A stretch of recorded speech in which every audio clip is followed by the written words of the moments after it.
di depan tanyo pasti nak kematian. Kematian memang biasa karena selalu terjadi di depan mata. Habis-habis kejadian tak kala orang mati. Tapi yang menakutkan peristiwa-peristiwa lalu kematian. Mulai di alam barzakh. Yang katanya hantar depa menyuhana lepa-depa kera oleh Allah. Menyuhana truk rasul lepa-depa sehingga dia tak beriman yakin seyakin-yakinnya bahawa ada persoalan alam barzakh. Nya nak ingat. Dipna tak fikir ke kehidupan setelah kematian. Ngen kehidupan di depan danyo di saat nyawa nak mantang dalam tubuh. Pernah orientasi yang membuat danyo takut melakukan kesalahan dan bersemangat untuk melakukan kebaikan demi masa depan yang dimulai setelah takubah dunianya iaitu mati. Nyana latih munyuhana pernah dah. Kiban cara pernah jeta balik telapak tangan anjur. Seringlah bercerita tentang persoalan setelah kematian.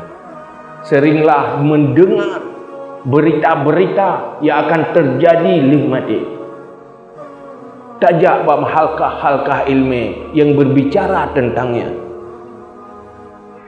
Munyo tak kira mantang krisis hati katanya golong sep rasa takut perkayalau. Rasa takutnya. Minta orang yang nasihati yang menyentuh hati dia. Baik tak biarkan. Sedikit rasa takut lebih berbahaya daripada sedikit harta. Tanya gaduh ya, kok susah ke? Susah apa le? Yang ini susah takut, cerai lah kau. Muhammad lah kau ya. Pada saatnya pasti akan mati. Ada buaya tak tahan mati. Oh tak kau icok igok hoi nak mai. Icok oleh Allah. Munci dan dengar dia kebangkit. Ai menanti uraga. Ia gadah harta, ia miskin. Mampu demak berbahaya tak kasihnya. Baru deh temakut yang tak takuti dalam kehidupan dunia di saat hilang takut setelah kematian. Tapi ci orientasi dia yang tak fikir dah nak laulai kiban cara ilmu baik gaza dalam kubur. Gampang mendung persoalan dunia ni.